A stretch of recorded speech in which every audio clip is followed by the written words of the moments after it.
Hello everyone, this is Adam Carey. Today I will be doing my presentation on Albert Bandura and his social, behavioral, and cognitive learning theory. Albert Bandura was born in Bandura, Canada on December 4th, 1925. The town you can see in a map located at the bottom right of your screen. It's in the province of Alberta, Canada.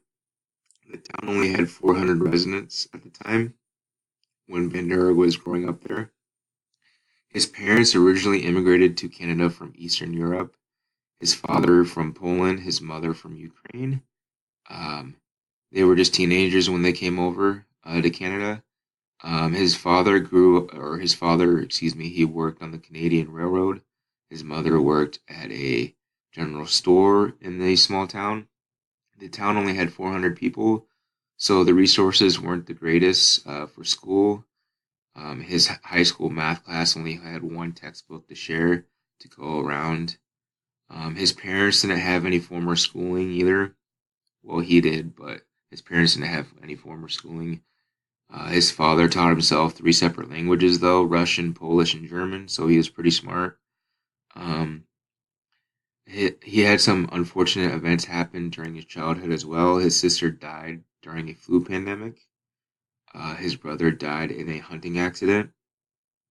His parents were able to save up enough money to buy a farm, and this is the farm that Pandera grew up in. During his childhood. Unfortunately, during one point, there was a Great Depression, um, and so the farm had to be sold, not all of it, but most of it. And so this kind of had a negative impact on Bandura. Um, he wanted to stay and work on the farm.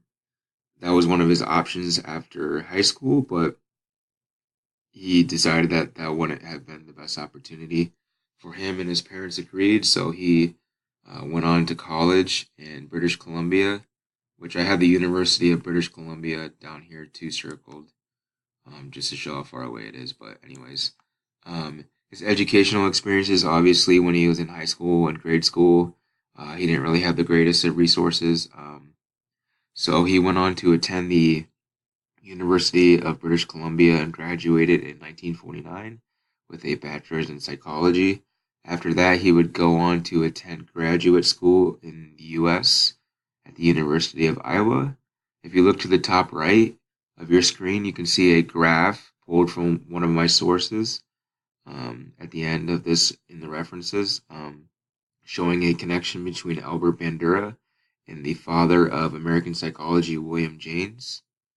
Um, just by going through advisor and advisee, just down the list back and forth, you can see the connection. While he was attending school in the graduate school in Iowa, he could not receive financial aid due to being Canadian.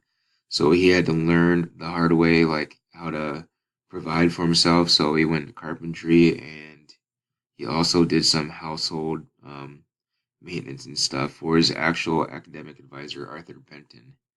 Um, when Bandura arrived at Stanford University, my apologies, his department chair was psychologist Robert Sear, who was doing research on social behavior in families. So Bandura kind of followed him and went down this path of doing research. It also entailed research with violent kids and aggression from kids as well.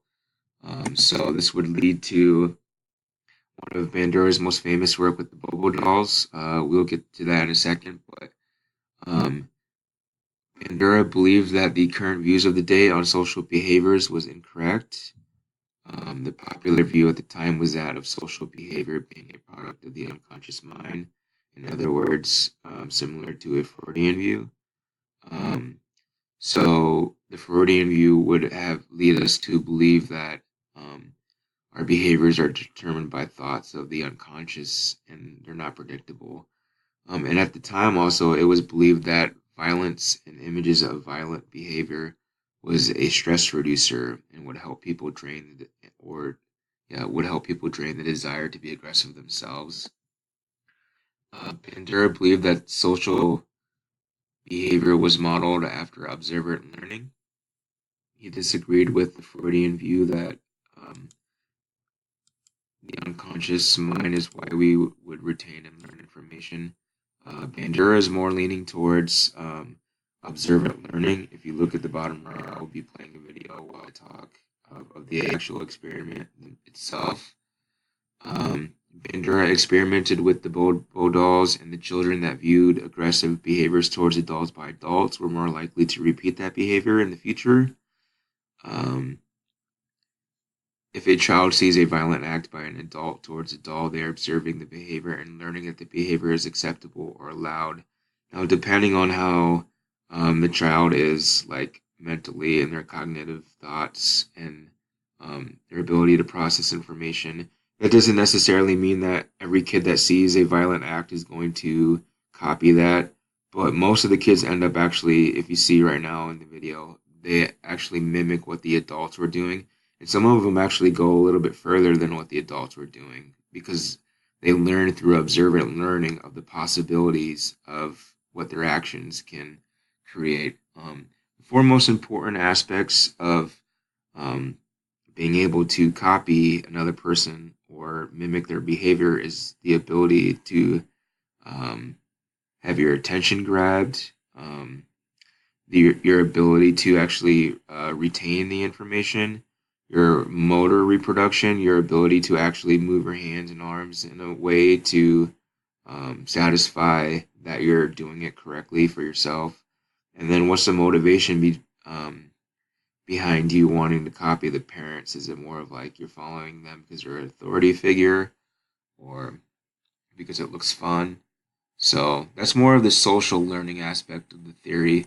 We're going to get more into the cognitive aspect of it. So Bandura, with this explanation for the cognitive portion of this theory, it kind of separates us between animals, between human and animal, or yeah, between human and animals. People are self-organizing, proactive, self-reflecting, and self-regulating, not just reactive organisms, shaped and sheep-herded by environmental forces or driven by concealed inner impulses. Human functioning is a product of a dynamic interplay of personal, behavioral, and environmental influences. So what that means basically is that someone's personality is going to have an impact on their behaviors and their environment. And then vice versa, someone's behavior is going to have an impact on their overall personality and environment. So it's called the triadic reciprocal causation. So each three of the corners have an impact on the other two from across from it. So like the environment will have an impact on the personality and the behavior in that triangle. So I put some pictures of Sigmund Freud, William James, the Great Depression, just some reminders of what we talked about earlier and some influences of Albert Bandura and why he went down the road that he did and why he did try to develop this theory. His work, Bandura's work, leaves teachers with knowledge that certain behaviors or teachings are more likely to be passed along to students under certain circumstances. If students are bored and not paying attention, then they're less likely to learn. Information needs to be presented clearly, and the important information needs to be expressed as being important. Repetition and practice of the material helps with retention. Students are more likely to learn behavior if they are directly getting reinforcement, seeing others getting reinforced, and if repeating the behavior will be valuable. But just because they're not getting reinforced does not mean that they did not learn the behavior and that they're not able to demonstrate what they learned later on down the road. So just because you witness a violent act doesn't mean that you're going to go out and commit a violent act, but you will have the knowledge of how to do it for later on down the road. And that goes more into like social media's impact and the media's impact on violence and aggression in kids. But for personal implications of the theory in my future classroom, I want to focus on stress reduction, and I just want to model good behavior and have some authority when teaching so that the kids will see the importance of modeling my behavior.